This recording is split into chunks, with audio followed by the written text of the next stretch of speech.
یا رسول اللہ، مجھے ایسا عمل بتا دیجئے جس سے میرا رزق حلال ہو جائے، میری تنگی ختم ہو جائے اور اللہ مجھ سے راضی ہو جائے۔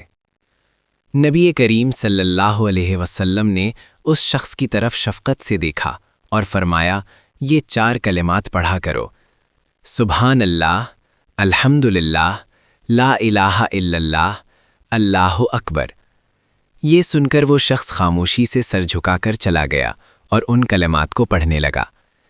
کچھ دیر بعد وہ دوبارہ حاضر ہوا اور عرض کیا، یا رسول اللہ صلی اللہ علیہ وسلم، یہ سب تو اللہ کی تعریف اور بڑائی ہے، میرے لیے کیا ہے؟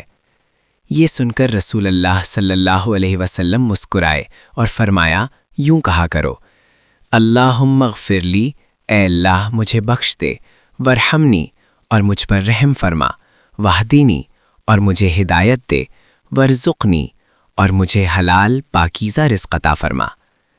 نبی کریم صلی اللہ علیہ وسلم نے اپنے مبارک ہاتھ کی 4 انگلیوں پر اشارہ فرمایا اور کہا، جو بندہ یہ 4 چیزیں مانگتا ہے اللہ تعالیٰ اسے چاروں عطا فرما دیتا ہے: مغفرت، رحمت، ہدایت، رزق۔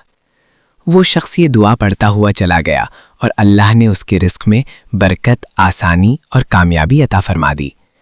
سبحان اللہ کی عظمت۔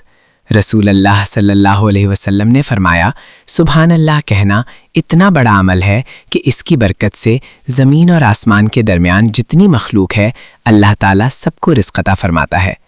سبحان اللہ کہنا اللہ کی پاکی کا اعلان ہے، رزق کے دروازے کھولتا ہے، دل کو سکون دیتا ہے، فقر کو ختم کرتا ہے اور برکت نازل کرتا ہے۔ اگر تم چاہتے ہو رزق میں وسعت، حلال کمائی، دل کا سکون اور اللہ کی رضا، تو اپنی زبان کو عادت بنا لو: سبحان اللہ، الحمدللہ، لا الہ الا اللہ، اللہ اکبر، اور ساتھ یہ دعا: اللہم اغفر لی، ورحمنی، واہدنی، ورزقنی۔ اے اللہ، ہمیں حلال رزق عطا فرما، ہماری تنگیوں کو آسانیوں میں بدل دے، اور ہمیں ان لوگوں میں شامل فرما جن کی زبان ہر وقت تیرے ذکر میں مشغول رہتی ہے۔ آمین یا رب العالمین۔